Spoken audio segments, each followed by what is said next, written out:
So hey everyone, in this video we will see how to clean Samsung dishwasher DW80R5060US, filter, spray arms and deep clean guide.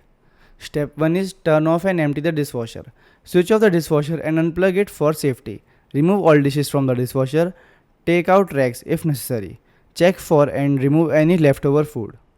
Second step is remove and clean the filter. Pull out the bottom rack, locate the filter at the bottom, turn the filter counterclockwise and pull it out.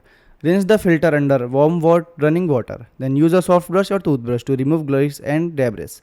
Soak the filter in warm soapy water for 15 to 20 minutes if very dirty. Place the filter back and rotate clockwise until clogged. Third step is clean spray arms. Check holes for food particles, remove spray arms if needed. Rinse underwater and clear holes using a toothpick. Fourth step is deep clean with vinegar. Place a cup of white vinegar in a bowl on the top or bottom rack of the dishwasher. Run a hot or normal cycle with the dishwasher empty. This process helps remove dirt, grease and white spots. Thanks for watching.